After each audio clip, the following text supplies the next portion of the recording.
자, 이번에는 저희가 차트를 그릴 차례예요. 자, 차트를 그리기 전에 먼저 지금 여기까지 작성한 문서를 저장을 하고 넘어갈게요. 위에 메뉴로 여기 옛날에 있었던 그 디스켓 그림이 있으니까 자, 요거를 누르셔서 저장하는 파일은 반드시 문서 안에 ITQ 안에 저장을 해야 된다고 말씀드렸잖아요. 그래서 ITQ를 선택을 하시고 여기에 파일 이름은 내 수험번호 하이픈 내 이름이에요. 그런데 현재는 수험번호가 주어지지 않았죠. 숫자 8자리이기 때문에 우리가 연습할 때 저장을 하실 때는 예를 들어서 1, 2, 3, 4, 5, 6, 7, 8 이렇게 쓰면은요 계속 똑같은 파일이 들어가기 때문에 그렇게 하지 마시고 자, 첫 번째 연습하실 때는 8번 쓰시면 돼요. 하나, 둘, 셋, 넷, 다섯, 여섯, 일곱, 8번. 그 다음에 두 번째 나중에 우리가 또 작성을 할 때는 2를 8번 쓰셔서 그렇게 순서대로 저장을 하면서 하시면 되겠죠. 8번 쓰셨으면 하이픈 그리고 자, 본인의 이름을 써 주시면 돼요. 이 하이픈을 그실 때 여기 이렇게 하는 언더바로 하시면 안 되는 거예요.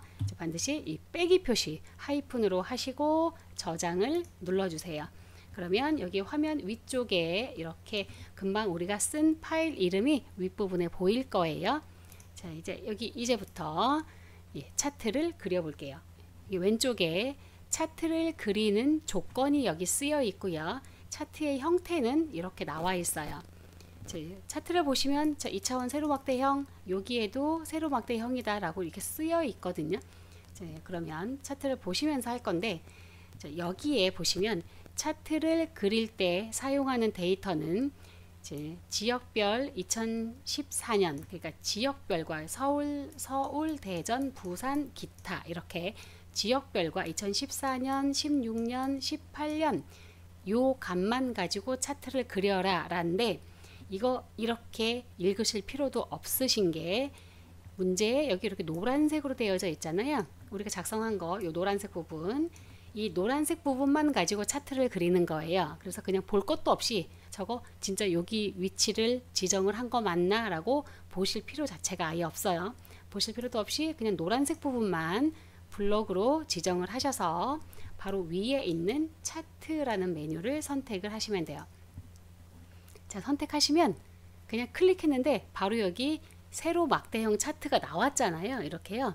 자, 나오면은 바로 이 차트를 자, 이렇게 차트가 여기 이렇게 모서리에 네모난 표시로 이렇게 선택이 되어져 있는 거 자, 이거 가로 방향으로 늘려 주셔야 되는데 자, 어디까지 늘리냐면 이 표의 사이즈와 똑같은 사이즈로 늘려 주시면 돼요. 그래서 여기를 이렇게 좌우 화살표로 변했을 때 끌고 이렇게 쭉 가주세요. 이렇게 끝까지 맞추시고 이 앞부분에 조금 더 튀어나가 있으니까요. 자, 이렇게 맞추시면 되겠죠. 자, 이렇게 크기를 맞추셨으면 현재 표와 차트가 완전히 딱 붙어 있잖아요. 이거를 자, 이 부분 아무것도 없는 부분 여기를 차트 영역이라고 하는데요. 이 차트 영역에 있는 부분을 자, 이렇게 끌어서 이렇게 떨어뜨려 주시면 돼요. 이거를 이렇게 지나치게 많이 떨어뜨리면 보기가 안 좋으니까 이렇게 떨어뜨리시면 안 되고요. 대략 한 줄에서 한 줄 살짝 넘는 그 정도쯤 이렇게 요 정도쯤 이걸 반드시 얼마만큼 떨어뜨려야 된다 이렇게 정해져 있지는 않아요. 그러니까 대략 이렇게 그냥 보기 좋은 정도쯤으로만 떨어뜨려 주시면 돼요. 자, 나머지는 이제 여기에 있는 거대로 해주시면 되고 그 다음에 볼게요. 현재 여기 조건에 있는 것 중에서 이렇게 1번, 2번 두 개가 끝난 거죠. 차트의 제목 자, 요거는 범례라고 해요. 자, 범례를 넣어 주셔야 되고 여기 축 이름을 넣어 주셔야 되고 전체적인 폰트를 바꿔야 돼요. 자, 그러면 자, 현재 우리가 지금 이 시험이 2016 네오 버전으로 준비를 하고 있잖아요. 이 네오 버전까지는 차트를 그리는 방법이 같아요. 다시 말하면 이 네오 버전으로 변경하기 이전에가 2010 버전이었잖아요. 그러니까 2010 버전과 네오 버전 2016 버전까지는 차트를 그리는 방법이 같은데 혹시 가지고 계시는 컴퓨터 안에 들어있는 프로그램이 이 시험 보는 전체 기능들 중에서 나머지는 전부 다 상관이 없는데요. 이 부분은 이 차트를 그리는 부분이 조금 달라요. 그래서 만약에 내가 뭐 2018 버전을 갖고 있거나 혹은 2020 버전을 갖고 있거나 그러시다면 이 차트 그리는 부분은 조금 다르기 때문에 물론 그게 아니어도 똑같은 차트를 만들어낼 수는 있어요. 만들어낼 수는 있지만 여기 제가 설명을 드린 화면하고는 조금 다르다는 뜻이에요. 자, 그 부분은 이제 똑같이 연습을 해 보시려면 2016 버전을 구하셔서 그러니까 네오 버전 구하셔서 연습을 하셔야 될 것 같아요. 자, 이제 바로 들어갈게요. 자, 이 차트를 한 번 선택을 했을 때 이 모서리의 표시를 보시면 네모가 앞쪽에 나와 있는 상태로 보이죠. 자, 확대해서 조금 보여면요. 자, 이렇게 보시면 이 네모 표시가 우리 눈에 정확하게 딱 보이잖아요. 그런데 자, 여기 차트 영역 부분에서 이거를 더블 클릭을 한번 해볼게요. 더블 클릭하면 저 네모가 뒤로 넘어가죠. 한 번 누른 상태에서 오른쪽 버튼 누르면 메뉴가 지금 이렇게 생긴 메뉴가 나와요. 그런데 더블 클릭을 하신 상태에서 오른쪽 버튼 누르시면 이렇게 생긴 차트에 해당하는 메뉴가 나오거든요. 이 상태에서 차트 마법사 눌러주시면 자, 여기에 지금 세로막대형 차트 선택이 되어 있고요. 그리고 다음 단계로 넘길게요. 이 상태에서 차트가 예를 들어서 문제가 그때그때 조금씩 다른데 지금은 이렇게 세로막대형 차트지만 만약에 나와 있는 문제에 이렇게 가로로 되어져 있는 차트가 나왔다. 그러면 여기에서 가로막대형 차트를 선택을 하시는 거예요. 지금은 세로니까 그대로 그냥 세로 있는 상태에서 다음 단계로 넘길게요. 자, 여기 다음 단계 선택하시면 이렇게 지금 보여지고요. 이 상태에서도 현재 이 아래쪽에 보여지는 부분, 그러니까 여기가 가로축, X축이죠. 이 부분에 연도가 보이잖아요. 그래서 우리가 작성을 한 것도 가로축이 연도가 나와 있죠. 그리고 이 우측에 네모 안에 보여지는 범례가 지역이 나와 있어요. 자, 간혹 이게 이렇게 내가 작성을 한 차트와 문제에 있는 것이 이게 반대인 경우가 있어요. 얘가 일로 가고 이 지역이 아래쪽으로 내려오는 이렇게 반대의 경우라면 여기에서 자, 행과 열을 바꾸시는 거예요. 현재는 열 방향이잖아요. 이렇게 행 누르면 이렇게 바뀌었잖아요. 지금 이렇게 좌우가 자, 이렇게 바뀌어지게 돼요. 그래서 이 상태인지 아닌지를 잘 확인을 하셔야 돼요. 방향이 내가 문제와 똑같이 하고 있는지를 잘 보셔서 선택을 하셔야 되고요. 다음 단계로 넘기시면 차트 제목을 쓰게 되어 있죠. 차트 제목이 얘가 제목이에요. 그 내용을 지금 여기다가 입력을 하시면 돼요. 모든 글씨는 띄어쓰기를 똑같은 상태로 하셔야 돼요. 그 다음에 아래쪽에 축 제목을 한번 보시면 X축에는 제목이 없어요. 여기 아래쪽이 없잖아요. 그런데 Y축에 세로축에는 여기 제목이 있죠. 그래서 여기에 X축에는 아무것도 안 쓰시는 거고 Y값 축에만 써주시면 되는데 똑같은 글자로 쓰시는 거예요. 이렇게 쓰시고 확인 누를게요. 자, 확인 누르면 이렇게 나오잖아요. 자, 나온 것이 그런데 조금 다르죠. 자, 어디가 다른지 아시겠어요? 일단 얘가 세로 형태로 글씨가 써져 있고 제목에 테두리도 없고 그림자 없고 여기에 테두리가 없어요. 자, 요거를 지금 이제 맞추셔야 되는 거예요. 제목부터 한번 해볼게요. 제목을 클릭하시면 테두리로 선택이 되죠. 자, 더블 클릭해 볼게요. 자, 여기에서 이제 테두리 긋는 거 아래쪽에 여기 선 모양이 선 한 개짜리여서 한 줄로 그리고 굵기는 그대로 놔둘게요.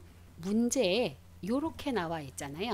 자, 제목의 글씨체는 자, 굴림 진하게 12포인트 배경은 선 모양 한 줄로 그래서 한 줄로를 선택을 하고 그거의 두께를 몇으로 하라는 말이 아예 없어요. 그러니까 아예 안 바꾸고 그냥 놔두시면 되는 거고요.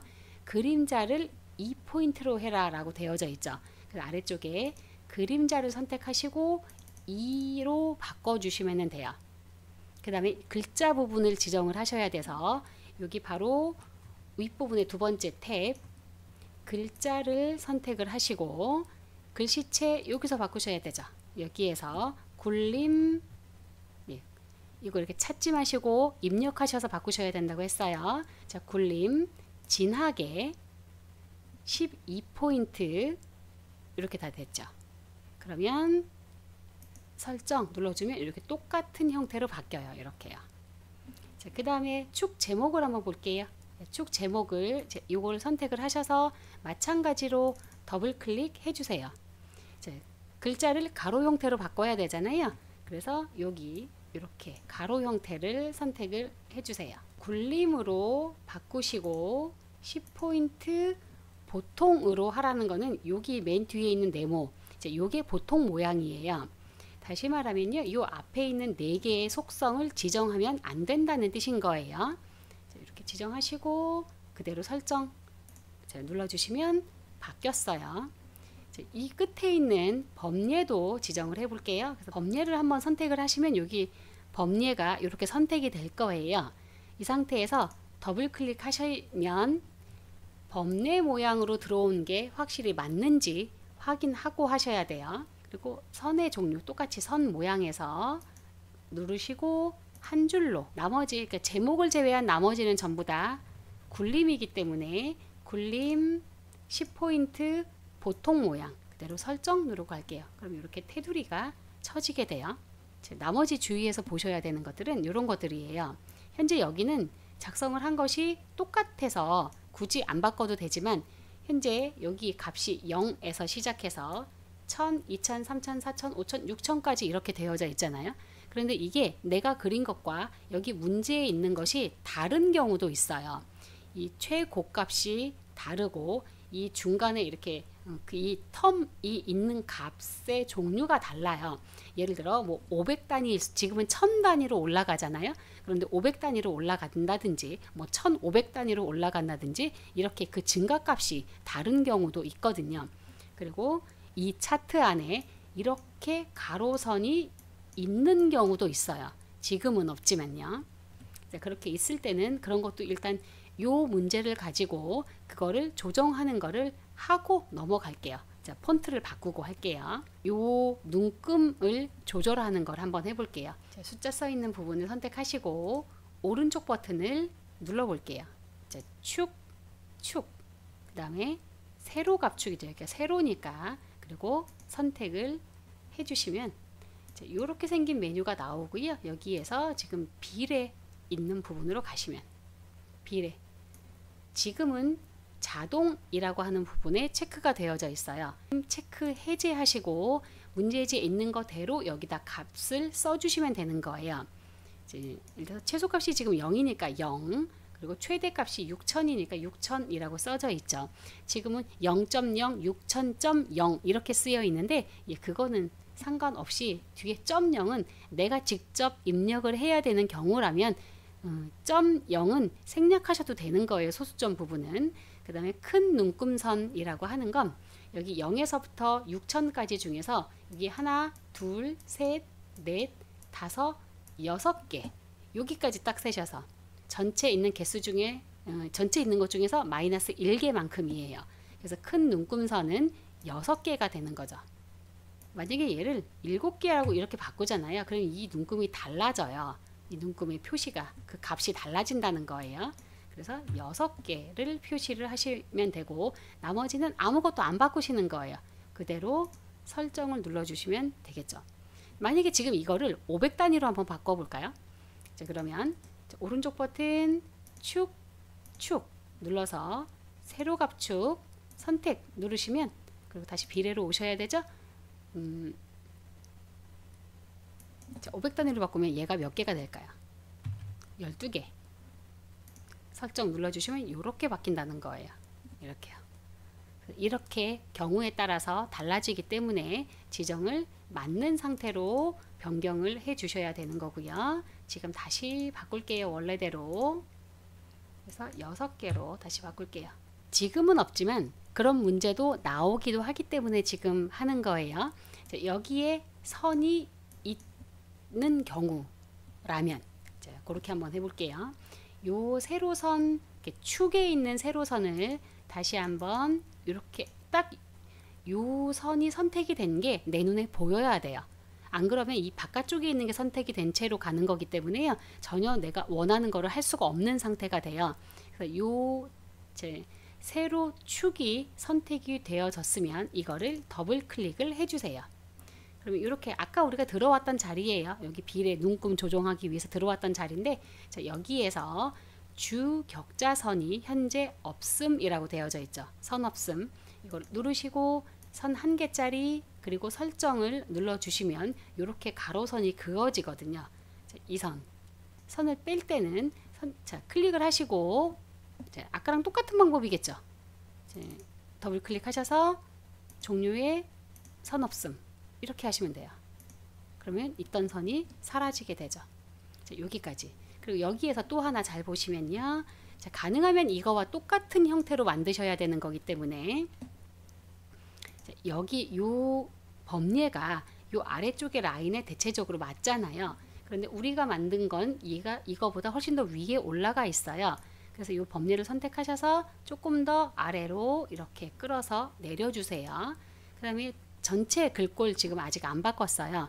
전체 글꼴은 굴림체죠. 제목 이외는 굴림이니까. 아까 우리가 이 제목과 범례는 바꿀 때 바꿨어요. 그럼 나머지 두 개를 더 바꿔야 되죠. 여기 눈금선과 여기 아래쪽에 들어져 있는 이 계열 제목을 바꿔야 돼요. 네. 선택을 해주시고 글자, 자, 여기에서 자, 굴림으로 바꾸셔야 되겠죠.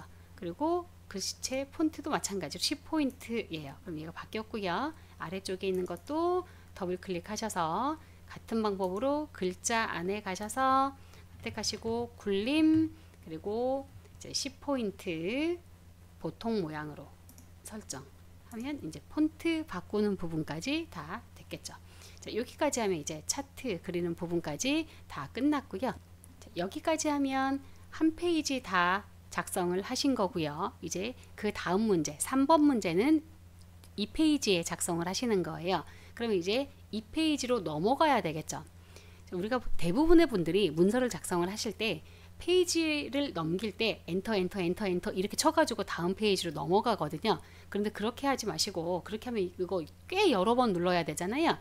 아예 페이지를 나누는 단축키로 이용하셔서 페이지를 나눌게요. 자, 페이지 나누는 단축키는 컨트롤 알파벳 J예요. 그래서 현재 커서가 여기에 있는 상태, 이 위에 있으면 안 되고요. 적어도 여기에 있어야 돼요. 여기에 있거나 내가 이거를 작성을 어떤 방법으로 그러니까 어떻게 했느냐에 따라서 이 커서가 여기 있지 않고 이 차트의 아래쪽에 있을 수도 있어요. 자, 상관없어요. 표 밑에만 있으면 되기 때문에 여기에 있거나 여기에 있거나 상관없다는 거예요. 커서가 저 두 위치 중에 한 군데 있으면 그대로 컨트롤 J 눌러주시면 그 상태에서 바로 페이지가 나뉘어지고 이 페이지가 생성이 돼요. 자, 이제 요 다음 거는 그 다음 회차에서 뵐게요.